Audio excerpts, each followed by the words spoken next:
अस्सलाम वालेकुम नाजरीन, आप देख रहे हैं नया पाकिस्तान और मैं हूं शहजाद इकबाल। 9 मई से पहले पाकिस्तान तहरीक इंसाफ को पंजाब और केपीके में मकबूल तरीन जमात करार दिया जा रहा था। कहा जा रहा था कि अगर दोनों सूबों में इलेक्शंस हुए तो पाकिस्तान तहरीक इंसाफ क्लीन स्वीप कर जाएगी और इसीलिए हुकूमत इन दोनों सूबों में इलेक्शंस करवाना नहीं चाहती।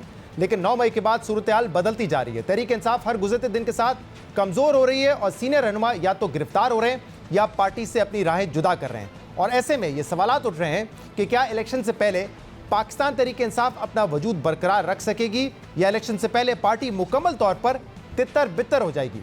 अहम बात यह है कि इमरान खान तो अब भी पुरएतमाद है और ये दावा करते हैं कि मुल्क में इलेक्टेबल्स की सियासत खत्म हो चुकी है। जब भी इलेक्शंस हुए तो उनकी पार्टी को कामयाबी मिलेगी और वो जिसे टिकट देंगे वही उम्मीदवार इलेक्शन जीतेगा। मगर दूसरी तरफ सवाल ये उठ रहे हैं कि क्या इलेक्शन से पहले पाकिस्तान तहरीक इंसाफ के चेयरमैन सियासत से माइनस हो जाएंगे? क्या जैसे नवाज शरीफ 2018 के इलेक्शन से पहले गिरफ्तार और नाअहल हुए थे, उसी तरह चेयरमैन पाकिस्तान तहरीक इंसाफ इमरान खान भी इलेक्शन से पहले गिरफ्तार और नाअहल हो जाएंगे?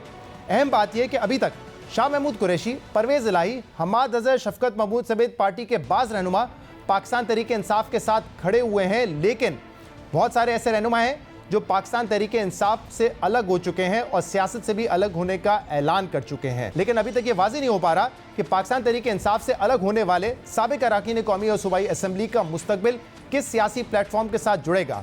और इस सियासी कशमकश में अब पंजाब के इक़्तिदार के मुतअद्दिद दावेदार सामने आते जा रहे हैं। एक तरफ जहांगीर तरीन है जो मुतरक हो चुके हैं और बहुत जल्द अपनी नई सियासी जमात का ऐलान करने जा रहे हैं, जबकि दूसरी जानिब पाकिस्तान तहरीक इंसाफ छोड़ने वाले कुछ अरकान अलग सियासी शनाख्त की बात भी कर रहे हैं और कुछ रहनुमा मुस्लिम लीग काफ की क़यादत से भी मुलाकातें कर रहे हैं। आज इस सिलसिले में साबिक वज़ीर आज़म आज़ाद कश्मीर तनवीर इलियास ने जहांगीर तरीन से मुलाकात की है और कोई अलग ग्रुप बनाने के बजाय जहांगीर तरीन के साथ चलने का ऐलान किया है। इसके अलावा पाकिस्तान तहरीक इंसाफ के एक और साबिक रहनुमा हाशिम डोगर ने आज ये दावा किया है कि एक बड़ा ग्रुप कल इकट्ठा चलने का ऐलान करेगा और इस हवाले से आज इजलास हुआ है जिसमें पाकिस्तान तहरीक इंसाफ के 35 से ज़ायद साबिक रहनुमा और टिकट होल्डर्स शरीक होंगे। हाशिम डोगर ने बताया है कि इजलास का मकाम और वक्त पोशीदा रखा जा रहा है। इजलास में नए ग्रुप की तश्कील पर मुशावरत होगी। इजलास के बाद प्रेस कॉन्फ्रेंस में अगले लाएमल का ऐलान किया जाएगा। इसलिए अब ये देखना होगा कि हाशिम डोगर जिस ग्रुप का जिक्र कर रहे हैं क्या वो जहांगीर तरीन के साथ चलने का ऐलान करेगा या अपनी अलग सियासी शनाख्त के तौर पर सामने आएगा, क्योंकि जहांगीर तरीन की जानिब से नई जमात की तश्कील की बातों को अब 2 हफ्ते से ज़्यादा का वक्त गुजर चुका है, मगर अभी तक किसी बड़े नाम ने तरीन ग्रुप को ज्वाइन करने का ऐलान नहीं किया है। और ये इतलात सामने आ रही हैं कि पाकिस्तान तहरीक इंसाफ छोड़ने वाले रहनुमाओं को ये तहफ़्फ़ुज़ात हैं कि जहांगीर तरीन की मकबूलियत ऐसी नहीं है जिसकी वजह से इनके ग्रुप में शामिल होने वालों को जहांगीर तरीन के नाम पर वोट मिल सके। इसलिए वो ये सोच रहे हैं कि क्या इस ग्रुप को ज्वाइन करने से उनको कोई सियासी फ़ायदा हासिल भी होगा या नहीं। लेकिन अहम बात यह है कि पिछली एक दिहाई से जहांगीर खान तरीन सियासत में अहम पावर ब्रोकर के तौर पर सामने आए हैं। पिछले साल पंजाब में वज़ारत आला के इंतखाब के वक्त जहांगीर तरीन ने अहम किरदार अदा किया था। पंजाब में 25 के करीब मुनर्रफ MPs तरीन ग्रुप का हिस्सा बने थे जिन्होंने हमजा शहबाज को वज़ारत आला का वोट दिया था। इसके अलावा 2013 और 2018 के इलेक्शन में भी जहांगीर खान तरीन का अहम किरदार था। 2018 में वो इमरान खान के सबसे करीबी साथी समझे जाते थे और उन्होंने इमरान खान की मरकज़ और पंजाब में हुकूमत बनवाने में अहम किरदार अदा किया था और आज़ाद हैसियत में मुंतखब होने वाले अरकान कौमी और सूबाई असम्बली को पाकिस्तान तहरीक इंसाफ में शामिल करवाया था। मगर अब हालात मुख्तलिफ हैं, क्योंकि उस वक्त जहाज़ तो जहांगीर खान तरीन का था मगर इस्टेब्लिशमेंट की सपोर्ट और इमरान खान की मकबूलियत साथ थी। लेकिन आज भी जहांगीर तरीन के इस्टेब्लिशमेंट के साथ ताल्लुकात तो बेहतर हैं, मगर अब उनके साथ पाकिस्तान तहरीक इंसाफ की मकबूलियत का फैक्टर मौजूद नहीं है। इसलिए अब सवाल यह है कि क्या जहांगीर खान तरीन इस बार पंजाब में एक मजबूत सियासी ग्रुप बनाने में कामयाब होंगे या नहीं, और पाकिस्तान तहरीक इंसाफ का आने वाले वक्त में क्या मुस्तकबिल नजर आ रहा है। इन तमाम मामलात पर हम बात करेंगे, जिसके लिए हमें ज्वाइन किया है सीनियर सहाफ़ी और तज्ज़ियाकार मोहम्मद मालिक ने और मुजीबुर रहमान शामी साहब ने। आप दोनों का बहुत बहुत शुक्रिया ज्वाइन करने के लिए। शामी साहब, ये बताइएगा कि 9 मई से पहले तो ये कहा जा रहा था कि पंजाब और KPK में पाकिस्तान तहरीक इंसाफ मकबूल तरीन जमात है, लेकिन 9 मई के बाद सूरत हाल काफ़ी बदल चुकी है। पार्टी अब मुश्किल में नजर आ रही है, या तो रहनुमा गिरफ्तार हो रहे हैं या पार्टी छोड़ने का ऐलान कर रहे हैं। आपको क्या लगता है ये जो मुश्किलात है तहरीक इंसाफ की, ये इलेक्शंस तक इसी तरह जारी रहेंगी और क्या तहरीक इंसाफ उस वक्त तक अपना वजूद बरकरार रख सकेगी? देखें, 9 मई के बाद हालात यकसर तब्दील हो चुके हैं और PTI के लीडर जो हैं उसको छोड़कर जा रहे हैं, मुख्तलिफ धड़े बन रहे हैं टिकट होल्डर्स जो हैं टिकट वापस कर रहे हैं, और पंजाब से जो लहर उठी है तो केपीके तक पहुंच चुकी है, और वहां भी यही सूरत हाल है। अब ये कुछ कहना बहुत मुश्किल है कि इलेक्शन कब होंगे और पीटीआई उस वक्त तक अपना वजूद बरकरार रख सकेगी या नहीं। तो मुख्तलिफ धड़े तो बनेंगे, लेकिन इमरान खान साहब को यकीन है कि उनका वोटर उनसे जुड़ा हुआ है, तो उस वोटर में कमी तो वाकई होगी यकीनन, लेकिन किस हद तक होगी, कितनी होगी, इस बारे में कुछ अंदाजा नहीं लगाया जा सकता। लेकिन एक ज़ईफ़ी का और ज़ौफ़ का एक प्रोसेस से शुरू हो चुका है, और आप ये नहीं कह सकते कि उसकी सारी ताकत तो जू की तू है और उतनी ही बरकरार रहेगी। मेरा ख्याल हालात तेजी से बदल रहे हैं और किसी वक्त कुछ भी हो सकता है। लेकिन आपने एक बड़ी अहम बात की, आपने कहा कि अगर अक्टूबर में इलेक्शन होते हैं तो क्या आपको अपने वक्त पर, मुकर्ररा वक्त पर इलेक्शन होते हुए नजर नहीं आ रहे? देखिए, नजर आ भी रहे हैं और नहीं भी आ रहे हैं। कुछ चाहे गोइयां और कयास आराइयां जारी हैं। ये भी कहा जा रहा है कि मौजूदा असेंबली जो है वो अपनी मुद्दत में वो इजाफा करने की कोशिश करेगी, जिसकी आईन में गुंजाइश भी मौजूद है, और ये भी कहा जा रहा है कि नहीं, इलेक्शन बर वक्त हो जाएंगे। तो मेरा ख्याल इस बात पर इन्हसार है कि पीटीआई के साथ जो निपटा जा रहा है वो उसमें किस हद तक कामयाबी होती है और किस हद तक अंदाजे पूरे नहीं होते। तो इस पर मेरा ख्याल मुनहसर होगा कि इंतखाबात कब होते हैं और उनमें कुछ ताखीर होती है या बर वक्त हो जाते हैं। ये बड़ी अहम बात आप कह रहे हैं। आप कह रहे हैं कि अगर पीटीआई से निमट लिया गया तो फिर इलेक्शन वक्त पे हो सकते हैं, और अगर नहीं निमटा जा सका तो फिर शायद इलेक्शन मौखिर हो जाए। मुझे ऐसे ही लग रहा है। ओके। जो मैं सुन रहा हूं और जो देख रहा हूं और जो बातें मुझ तक पहुंच रही हैं, तो उनसे तक यही मालूम हो रहा है कि कोई एक बेयकीनी मौजूद है, यकीन नहीं है। मालिक साहब, आपको क्या नजर आ रहा है? क्योंकि इमरान खान साहब तो बड़े कॉन्फिडेंट हैं कि इलेक्शन हम जीतेंगे, जिसको मैं टिकट दूंगा वो इलेक्शन जीतेगा, इलेक्टेबल्स की सियासत अब पाकिस्तान से खत्म हो गई है। तो आपको लगता है कि क्या उनका अंदाजा दुरुस्त है, या आप ये देख रहे हैं कि जो इस वक्त मुश्किलात हैं उन मुश्किलात में इजाफा होगा आने वाले वक्त में, जैसे जैसे मामला इलेक्शन के करीब जाएगा? शहजाद, देखिए, पॉपुलर पॉलिटिक्स में मकबूलियत और पावर पॉलिटिक्स में कबूलियत, ये दो मुख्तलिफ चीजें। जहां तक खासर ने यह भी कहा कि एक पार्टी जो भी छोड़ के चला जाए फर्क नहीं पड़ता, तो मैं जिसको भी टिकट दूंगा जीतेंगे। देखिए, फर्क पड़ता है, क्योंकि इलेक्शन डे की अपनी डायनामिक्स होती है। लेट्स से अगर इलेक्शन होने हैं तो इलेक्शन डे वाले दिन वोटर को निकालना, ऑर्गेनाइज करना, सब कुछ करना, मोबिलिटी खाली शहरों की मोबिलिटी नहीं है, देहात में दूसरी जगह, ये इलेक्शन डे की पूरी एक साइंस होती है। तो जब आप पार्टी तोड़ते हैं और आप लीडरशिप घर बिठाते हैं और एक्सपीरियंस लोगों को घर बिठाते हैं, तो उसके बाद इलेक्शन खाली पॉपुलैरिटी नहीं रह जाती। जो उस दिन की मैकेनिक्स होती है, जो उस दिन की इलेक्शन लड़ने की एक पूरी साइंस है, वो आपकी डिस्टर्ब हो जाती है। तो वो बिल्कुल फर्क पड़ता है। इलेक्शन क्या होंगे या नहीं होंगे, अगर इफ यू आस्क मी, मैं बड़ी ब्लंटली आपसे बात करता हूँ, मेरा ख्याल है कि अगर खान साहब पाबंद सलासल होंगे, चाहे वो टेम्पररी बेसिस पे हो या तब तक कोई कन्विक्शन हैंड डाउन हो गई हो, तब तो मुझे होते नजर आते हैं। शॉर्ट ऑफ दैट मुझे इस टाइम पे इलेक्शन नजर नहीं आते। जरा ये बताएं कि कुछ बाज तज्ज़ेकार ये कह रहे हैं कि writing is on the wall, कि इमरान खान ने डिस्क्वालीफाई भी होना है, जेल भी जाना है, जैसे नवाज शरीफ गए थे 2018 के इंतखाबात से पहले। क्या मामला इतना ही सिंपल नजर आ रहा है आपको? देखिए, एक है ख्वाहिश का इजहार, एक है अमली तौर पर वो नताइज जो है हासिल करना। तो इस वक्त जो हमारा अदालती अमल है वो एक सुस्त प्रोसेस होता है। वहाँ तेज रफ्तारी से फैसले नहीं होते, फिर एक फैसला हो जाता है, फिर उसकी अपील होती है, फिर उसकी अपील होती है। तो यानी बहुत कम मुद्दत में बहुत ज्यादा नताइज हासिल करना आसान नहीं होगा। लेकिन बहरहाल जो कुछ भी हो, इस वक्त इमरान खान साहब मुश्किल में हैं। उनकी ताकत जो है उसमें इजाफा नहीं हो रहा, उसमें कमी हो रही है, और उनका वोट बैंक जो है वो भी यकीनन मुतासर होगा इससे। और ये देखिए, जो इलेक्शन का खेल है ना, ये कोई 0 का और 100 का मुकाबला नहीं होता, ये तो 19-20 का मामला होता है जी। और चंद नशिस्तें इधर उधर होने से फर्क पड़ जाता है। तो मेरा ख्याल है कि इमरान खान साहब के लिए अपनी ताकत जो है, इंतखाबी ताकत को बरकरार रखना बहुत मुश्किल हो जाएगा। और अब ये उनके हरीफ फैसला करेंगे, वो दबाव तो बढ़ाएंगे और खान साहब जो हैं उनके लिए मुश्किलात भी पैदा होंगी और वो अपनी मुश्किलात को लगता है कोई काम करना भी नहीं चाहते। उनका जो नैरेटिव है उसमें कोई तब्दीली बुनियादी आई नहीं है, वो अभी तक उलझे हुए हैं अगरचे मगरचे में। सही। तो ऐसी सूरत में मेरा ख्याल है कि उनके लिए कोई अच्छी खबर नहीं होगी और उन पर दबाव बढ़ता चला जाएगा। अब कहाँ डेंट पड़ेगा, कब पड़ेगा, किस वक्त पड़ेगा, ये डिटेल जो है इसमें जाना तो आसान नहीं है, ये तो वक्त ही फैसला करेगा। अच्छा शामी साहब, सेंट्रल पंजाब की हद तक तो ये कहा जा रहा था कि ये तो 2 वे फाइट होगी, सेंट्रल पंजाब और नॉर्थ पंजाब, जिसमें पाकिस्तान तहरीक इंसाफ बा मुकाबला नून लीग होगी। अगर आप साउथ पंजाब में चले जाएंगे तो वहाँ पीपल्स पार्टी भी होगी।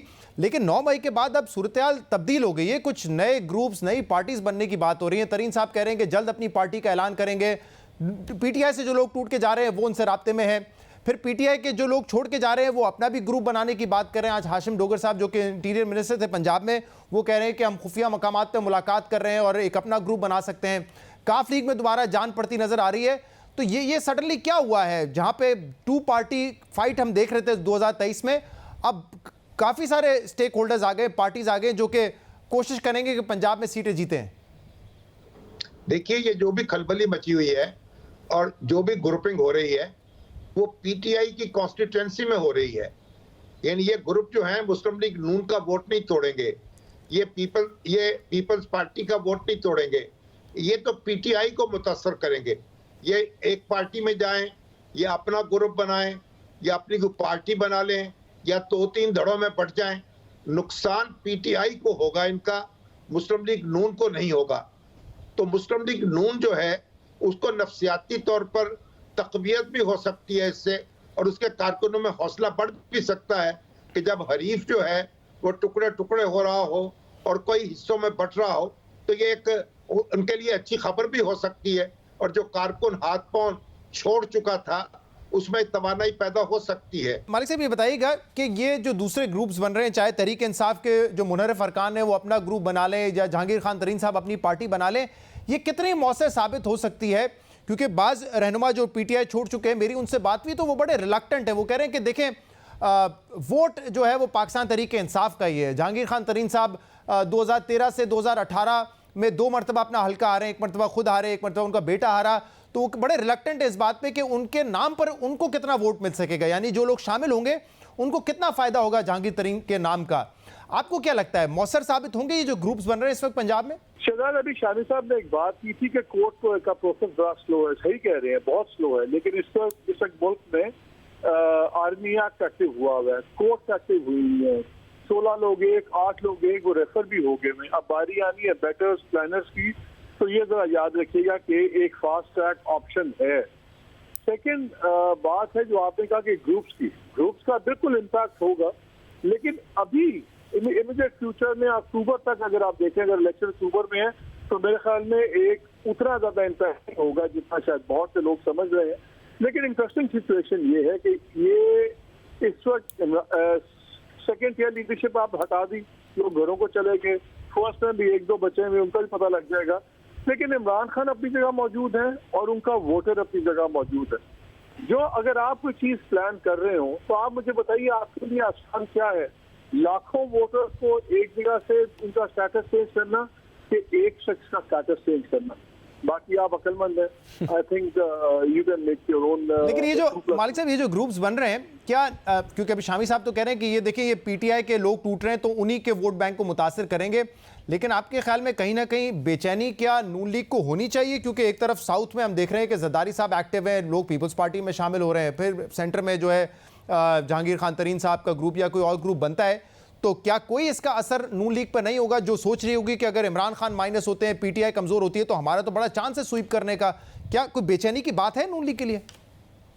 नहीं, देखिए इलेक्शन हमेशा डैशी होता है, लेकिन अगेन ये डिपेंड करता है कि आज से 2 माह बाद पीटीआई और खान साहब का एग्जैक्ट स्टेटस क्या होता है वो डिसाइड करेगा, बिकॉज हमारा वोटर भी बड़ा सियाना है, वो बड़ी पावर पॉलिटिक्स में करता है। लेकिन हमें ये भी नहीं भूलना चाहिए कि खान साहब की पॉपुलैरिटी में बहुत बड़ा हाथ बाकी इन तमाम लोगों की अनपॉपुलैरिटी का भी था। तो ये रिज्यूम कर लेना कि जो वोटर है, मुझे तो बहुत ज्यादा पीटीआई के वोटर शायद घर बैठ जाए और उसका फायदा हो जाए इनको ज्यादा। मुझे स्विंग से ज्यादा स्टे नजर आ रहा है लोगों का, शायद लोग घरों में वोट ही ना करें और उसका भी फायदा पीएमएलएन और बाकियों को हो। बहुत ज्यादा स्विंग राइट नाउ तो इट्स टू प्रीमेच्योर। मेरा ख्याल अब देखना ये है कि अभी जो सजाओं का सिलसिला शुरू हो रहा है, कितनी सजाएं होती हैं, कैसे होती हैं, और टॉप लीडरशिप में से खान साहब का क्या फ्यूचर होगा उस वक्त, जो दो तीन लोग हैं, ये बहुत बड़े डिसाइडिंग फैक्टर होंगे। इसलिए नहीं कि ये इन इटसेल्फ एक इवेंट होंगे, इससे भी डिसाइडिंग फैक्टर होंगे। हमें पता लग जाएगा कि एस्टैब्लिशमेंट और दूसरे किस हद तक जा रही है ये गेम। और क्विकली मैं आप दोनों से पूछूं, मालिक साहब पहले आपसे पूछ लेता हूं कि अब लोग कह रहे हैं कि मज़ाहमती सियासत से तो इमरान खान को आगे कुछ हासिल नहीं होना है, मुफाहमत कर सकते हैं, मुज़ाकरात कर सकते हैं, लेकिन एक तरफ हुकूमत जिनके शायद बस में नहीं है वो तो कह रहे हैं कि हम मुज़ाकरात करेंगे नहीं। लेकिन फिर अगर इमरान खान का दावा दुरुस्त है तो वो कह रहे थे कि 2 कमेटी मेंबर्स मैंने परवेज़ खटक और असद कैसर की सूरत में भेजे, एस्टैब्लिशमेंट ने उनको बुलाया था लेकिन उनको वहां रोक लिया गया और कहा पार्टी छोड़ेंगे तो फिर आप जाएंगे। अगर उनका दावा दुरुस्त है तो इसका मतलब तो फिर एस्टैब्लिशमेंट बात करना नहीं चाहती है इमरान खान से, तो कोई बातचीत का दरवाजा बिल्कुल बंद है तहरीक इंसाफ के लिए। आप मेरे से पूछ रहे हैं? जी जी मालिक साहब, पहले आप जवाब दीजिए। इस वक्त तो बिल्कुल बंद है, और कोई मुआवजा हो जाए वो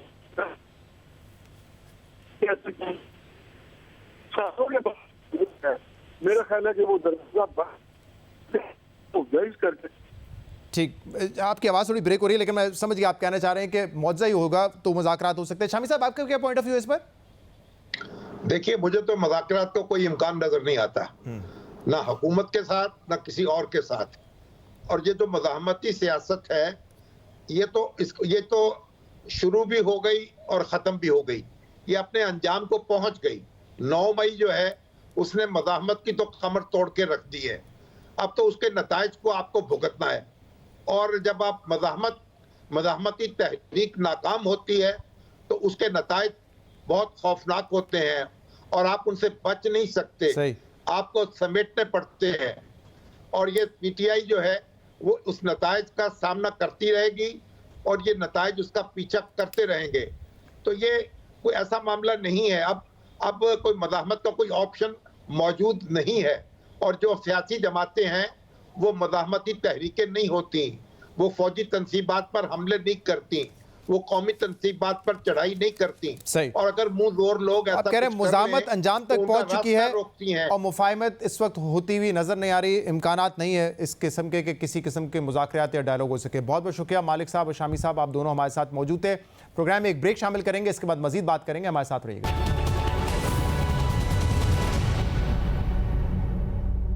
वेलकम बैक नाज़रीन। पिछले चंद दिनों से ये खबरें गर्दिश कर रही थी कि जहांगीर खान तरीन एक अपनी नई पार्टी बना रहे हैं। हमने उनसे पूछा भी और उन्होंने इस बात की तस्दीक की कि वो एक नई पार्टी बनाने जा रहे हैं, लेकिन अब तक पार्टी का नाम सामने आया ही नहीं है। जबकि जो बहस थी, जो अफवाहें थी वो ये थी कि शायद इस हफ्ते नाम का ऐलान हो जाएगा, लेकिन अब तक हुआ नहीं है। कौन कौन ये जहांगीर खान तरीन साहब की पार्टी में शामिल हो सकता है? जो तहरीक इंसाफ से इस वक्त लोग टूट रहे हैं, क्या वो भी उसमें शामिल होंगे? इस पर हम बात करेंगे। जहांगीर खान तरीन ग्रुप के रहनुमा नुमान लंगड़िया साल इस वक्त हमारे साथ मौजूद हैं। नुमान साहब, बहुत बहुत शुक्रिया वक्त देने के लिए। आज भी आप लोगों की मीटिंग हुई और वहाँ पे तनवीर इलियास साहब जो कि साबिक वज़ीर आज़म है आज़ाद जम्मू कश्मीर के, वो भी वहाँ पे मौजूद थे। ज़रा बताइएगा, क्योंकि ये खबरें तो थी कि शायद इसी हफ्ते नाम का ऐलान हो जाएगा, ये भी बता देंगे कि कौन कौन पार्टी में शामिल हो रहा है, कहाँ तक मामला आगे बढ़ा है? बहुत शुक्रिया जी आपका। मेरे भाई बिल्कुल जी, आज सरदार तनवीर इलियास साहब तशरीफ लाए थे तरीन साहब को मिलने के लिए और उन्हीं की फरमाइश थी कि मैंने जहांगीर खान तरीन को मिलना है। तो बड़ी अच्छी मुलाकात रही और उन्होंने बड़ा खुशी का इजहार किया और अपना पूरा ताउन देने का भी इजहार किया। तो वो बहुत अच्छा उनका जो था जेस्चर था कि जी हम मिलके पाकिस्तान की खिदमत करें और पाकिस्तान के लिए जो भी मुआशी हालात इस वक्त इस तरह के ख़राब हैं इनको बेहतरी में लाएं। तो अल्लाह का शुक्र है, बहुत अच्छी मीटिंग रहेगी और बड़े मुतमिन होके वो गए हैं। उसके बाद फिर जहांगीर खान तरीन साहब ने अपना जो ग्रुप था उसे दावत दी हुई थी। ये वो ग्रुप था जो जिसने नून लीग को सपोर्ट किया था और फिर नून लीग की टिकट्स पे इलेक्शन लड़ा था जी। तो वो सारे दोस्त माशाल्लाह इकट्ठे हुए यहाँ पे और उन्होंने यहाँ पर बैठ के मुल्क की सूरत हाल पे तबादला ख्याल किया। तरीन साहब बीच में मौजूद थे तो जो हमारा कंसेंसस हुआ वो नहीं तो ये बात कंफर्म है कि जहांगीर तरीन साहब अपनी ही पार्टी बना रहे हैं या फिर एक ग्रुप की शक्ल होगी जो कि किसी और पार्टी को ज्वाइन कर लेगा? मेरे भाई इसमें ना मेरा ख्याल है 2-3 दिन अभी हमें इंतजार करना पड़ेगा और 2-3 दिनों में इंशाल्लाह ताला बड़ी वाज़ेह पोजीशन नजर आ जाएगी कि जहांगीर खान पार्टी बनाते हैं या एज इट इज किसी ग्रुप को ज्वाइन करते हैं। लेकिन मोस्ट प्रोबेबली उनका ज़हन तो है कि पार्टी नहीं बनाई जाए और जो मुल्क की खिदमत करे और मुल्क के लिए बेहतर तो हतमी फैसला नहीं हुआ इस हवाले से अभी तक, आप कह रहे हैं? अभी हतमी फैसला नहीं हुआ, अभी मुशावरत जारी है, हर मेंबर ने अपना मशवरा दिया है तो इंशाल्लाह ताला 2-3 दिनों में बिल्कुल वाज़ेह पोजीशन आपको नजर आ जाएगी। सही। और आप समेत जो दीगर लोग हैं वो तो तरीन साहब के साथ पहले भी थे, जैसे आपने बताया कि पंजाब में जब इलेक्शन हुए 17 जुलाई को तो उसमें आप लोगों ने नून लीग के टिकट पर लड़ा था, लेकिन उसके बाद से अब जब पीटीआई में टूट फूट शुरू हुई है, पार्टी छोड़ के जा रहे हैं रहनुमा और खबरें आ रही थी कि आपसे राब्ते में भी हैं, तरीन साहब से राब्ते में हैं, जिसमें फवाद चौधरी साहब का नाम आया, इमरान इस्माइल साहब का नाम आया, केपीके के कुछ रहनुमा कहा गया कि आपसे राब्ते में हैं। उनकी तरफ से अब तो कोई ऐलान नहीं आया है कि हम तरीन साहब के ग्रुप को ज्वाइन कर रहे हैं, इसकी क्या वजह है?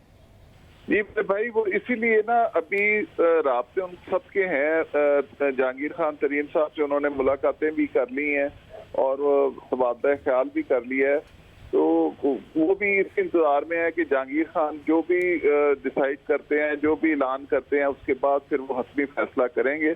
लेकिन उन्होंने अपने पूरा एतमाद और साथ देने का वादा किया है, उन्हें तसल्ली दी है कि किन लोगों ने अश्योरिटी दी है या वादा किया है कि हम ज्वाइन कर लेंगे तरीन साहब को एक दफा जब पार्टी का ऐलान हो जाएगा?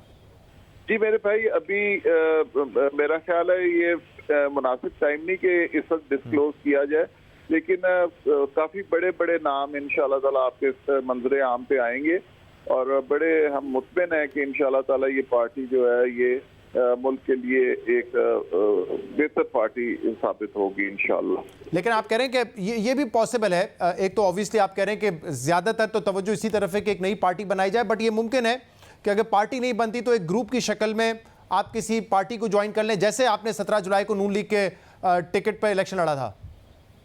ये आप बिल्कुल सही कह रहे हैं कि दोनों ऑप्शनें जहांगीर खान तरीन साहब के पास हैं और जो ऑप्शन ज्यादा मुनासिब होगी फिर उसी पे वो अमल करेंगे। लेकिन इसमें जो सबसे अहम बात है कि तमाम दोस्तों का तरीन साहब पर एतमाद है और वो उनको गो हेड दिया है कि जो आप फैसला करेंगे हम आपके साथ। कुछ लोगों से मेरी बात हुई जो तहरीक इंसाफ छोड़ चुके हैं, उन्होंने कहा बिल्कुल हमारा राब्ता हुआ है तरीन साहब से, लेकिन उनको एक इशू है। वो कह रहे हैं कि देखिए पंजाब में, खासतौर पर सेंट्रल पंजाब में 2 वे फाइट है, नून लीग वर्सेस पाकिस्तान तहरीक इंसाफ है, तो अगर हम ज्वाइन कर लेते हैं तरीन साहब की पार्टी को तो हमें उनके नाम की वजह से शायद सेंट्रल पंजाब में वोट ना मिल सके। साउथ पंजाब में तो ऑब्वियसली वो अपना असर रसूख रखते हैं, तो क्या ये कंसर्न शो किए हैं लोगों ने? देखिए मेरे भाई मैं तो बड़ा आपको वाजे कह सकता हूँ कि जो इनको फिक्र है या जो बात ये तज्जिया करते हैं कि जो वोटर है वो पीटीआई के साथ खड़ा है, मैं समझता हूँ 9 मई के वाक़ये के बाद जो अवाम है उनका ज़हन भी बदल गया और उनको दुरुस्त राह पर लाना भी इतना मुश्किल काम नहीं है। तो मेरा ख्याल है थोड़ी सी मेहनत अवाम पे की गई तो इंशाल्लाह ताला अवाम इस पार्टी के लिए बिल्कुल राजी नहीं होगी जो ना सिर्फ पाक फौज के खिलाफ इस तरह की साजिश करें या मुल्क के नुकसान में इस तरह का काम करें। बहुत बहुत शुक्रिया। नुमान लंगड़ियाल साहब हमारे साथ मौजूद थे। एक ब्रेक प्रोग्राम में शामिल करेंगे, इसके बाद मजीद बात करेंगे, हमारे साथ रहिएगा।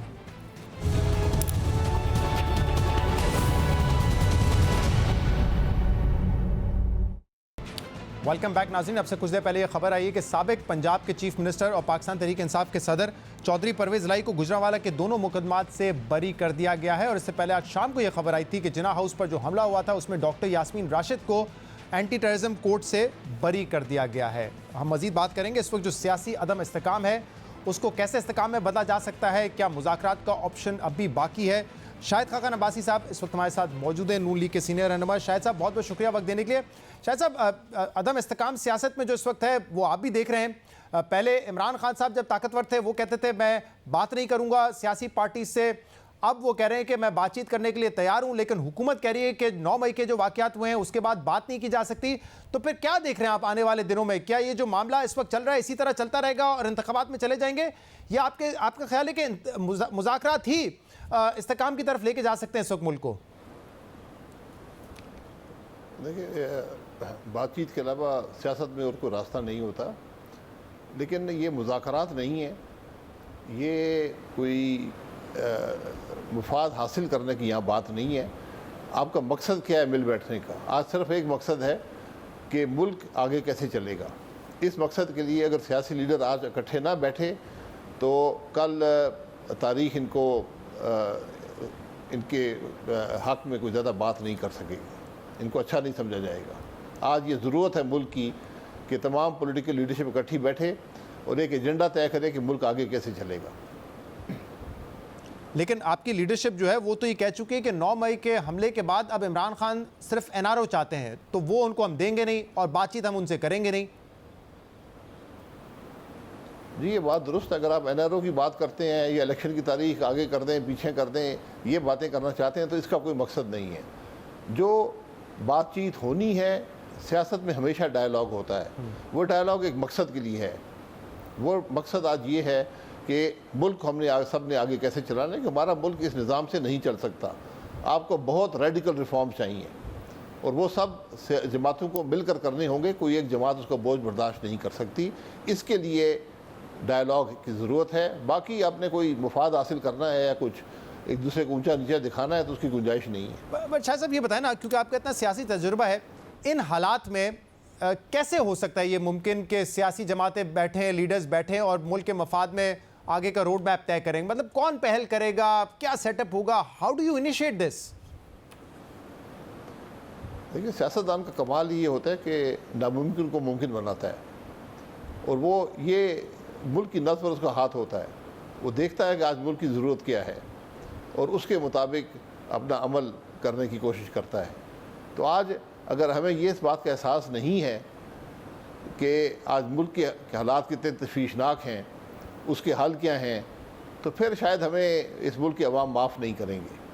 तो आज चैलेंज है इस मुल्क की पॉलिटिकल, मिलिट्री और जुडिशल लीडरशिप के लिए कि इकट्ठी बैठे और आगे का मुल्क चलाने का रास्ते का तयन करें, फिर इलेक्शन कराएं, जो भी जीतता है वो काम करे और बाकी सारे उसको सपोर्ट करें। अभी हमारे प्रोग्राम में मोहम्मद मालिक साहब, मुजीबर रहमान शामी साहब मौजूद थे। उन्होंने कहा कि उनको तो ये नज़र आ रहा है कि इमरान खान को अगर बिल्कुल ही कमज़ोर कर दिया गया तो अक्टूबर में इलेक्शन होंगे, वरना शायद इलेक्शंस को डिले कर दिया जाए। तो आपको लगता है कि क्या ये हल है और क्या ये स्ट्रैटेजी है इस वक्त हुकूमत की कि इमरान खान कमज़ोर होते हैं तो इलेक्शन में जाएंगे, हम जीत के आ जाएंगे और फिर मुल्क चलाएंगे? क्या आपके ख्याल में ये हल नज़र आ रहा है मुस्तकिल? देखिए, ये कोई हल नहीं है, क्योंकि आइन बड़ा वाज़ेह है इलेक्शन के बारे में। ये अभी जो तमाशा हुआ है पंजाब और केपी के इलेक्शन के बारे में, जिसमें सुप्रीम कोर्ट की मैं समझता हूँ सबसे बड़ी उसमें ज़िम्मेदारी है, तो वो ये चीज़ें इसका आप मुतहम्मल नहीं हो सकते। अगर इलेक्शन नहीं होंगे तो मुल्क का निज़ाम कैसे चलेगा? आज जो आपकी मईशत की हालत है वो एक इलेक्टेड गवर्नमेंट के बगैर नहीं चल सकती। और ये इलेक्शन के फैसले अवाम पर छोड़ दें, जो अवाम फैसला करेंगे वही फैसला होगा।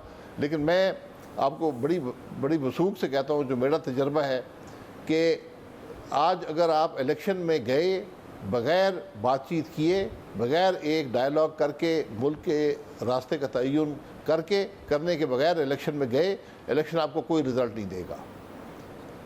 किसी जमात में सलाहियत नहीं है कि मुल्क के निज़ाम को चला सके।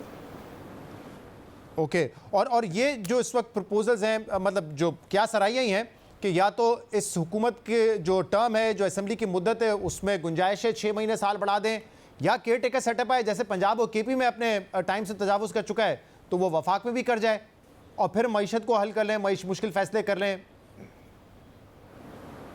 देखिए, केयर टेकर सेटअप क्या फ़ैसले करेगा? केयर टेकर सेटअप के पास कोई मैंडेट नहीं होता, कोई इख्तियारात नहीं होते, ना इसके अंदर वो डेप्थ होती है कि मुल्क के मामलात को तय कर सके, समझ सके या तय कर सके। तो ये केयर टेकर सेटअप जो सूबों के हैं वो एडमिनिस्ट्रेटिव सेटअप्स होते हैं, सूबों का काम भी एडमिनिस्ट्रेटिव होता है, तो वो जब तक अगले इलेक्शन होते हैं उनका काम जारी रहेगा। लेकिन अगर आपने कौमी इलेक्शन डिले किए तो इसके बहुत मनफी असरात मुल्क पर आएंगे, और उसका वो आइन के तहत मुमकिन नहीं है। ये एक्सटेंड करने की जो बात है मेरी समझ से बाहर है, क्योंकि एक्सटेंशन से ये हालात आप दुरुस्त नहीं कर पाएंगे, क्योंकि आपको हुकूमत चाहिए जिसके पास मैंडेट भी हो, उसके पास टाइम भी हो, और सबसे ज़्यादा जो मैंने पहले कहा कि बैठकर अगर उसको एक वसी सपोर्ट मिल जाए पॉलिटिकल सिस्टम के अंदर जिसका आज तय होना चाहिए, तो फिर आपका मुल्क आगे चल सकता है। अब आप दोनों चीज़ों को नथी कर रहे हैं डायलॉग से कि ना मुल्क में इस्तेकाम आएगा, सियासी इस्तेकाम आएगा, ना माशी इस्तेकाम आएगा अगर डायलॉग नहीं होगा। लेकिन इसहाक डार साहब ने कहा है कि हमने जितना ब्लीड करना था कर लिया है, अब यहाँ से मामला बेहतर होते हुए नजर आ रहे हैं। इलेक्शंस बजट में आप देखेंगे कि बजट पेश किया जाएगा, इसके बाद कई सारे रिफॉर्म्स इस हुकूमत ने करने हैं, तो वो तो समझते हैं कि इन मामलात में, इन हालात में भी रिफॉर्म्स किए जा सकते हैं, मामलात को आगे बढ़ाया जा सकता है, जो नुकसान हो रहा था हो चुका है ऑलरेडी। देखिए, वो मईशत के हवाले से बात कर रहे हैं कि मईशत में जो आपने मुश्किल फैसले करने थे बहुत से कर दिए और इससे बहुत ज़्यादा बाकी हैं। मैंने कहा कि आपको आज ये जो जिसको अब रिफॉर्म कहते हैं कि एक लाइन को इधर से इधर कर दिया, यहाँ से वहाँ कर दिया, इससे बात नहीं चलेगी। आपको इस पूरे गवर्नेंस के निज़ाम को बदलना होगा, वरना हमारा मुल्क आगे नहीं चलेगा। ये बात बड़ी वाज़ेह है। मसलन मैं हमेशा कहता हूँ इस नैब को ख़त्म करना पड़ेगा। 14 महीने हो गए, हमें तो हिम्मत नहीं हुई नैब ख़त्म करने की। जब तक नैब मौजूद है हुकूमत का निज़ाम नहीं चलेगा। या फैसला कर लें हुकूमत चलानी है, नैब चलाना है। ये मैं एक मामूली सी बात आपके सामने रख दी है। सही। तो इस वक्त वैसे जो सूरत हाल है, आपकी प्रेडिक्शन क्या है, आपका तज्जिया क्या है कि क्या मामलात इस तरफ ही जा रहे हैं कि अक्टूबर में इलेक्शन हो जाएंगे, या आपको नहीं होते हुए नजर आ रहे हैं? नहीं, मुझे तो अक्टूबर में इलेक्शन, अक्टूबर या नवंबर में अगर असेंबली डिज़ोल्व होती है, प्राइम मिनिस्टर खुद कर देते हैं, एक दिन भी पहले करते हैं, फिर 90 दिन मिल जाते हैं, वरना 60 दिन में इलेक्शन होता है। तो मुझे तो इलेक्शन के बगैर कोई रास्ता नज़र नहीं आता। रास्ता नज़र नहीं आता। बहुत बहुत शुक्रिया, बहुत बहुत शुक्रिया। साबिक वज़ीर आज़म शाहिद खाकान अब्बासी साहब हमारे साथ मौजूद थे। नाज़रीन, आज के प्रोग्राम में इतना ही। शो से इजाज़त दीजिए। अल्लाह हाफ़िज़।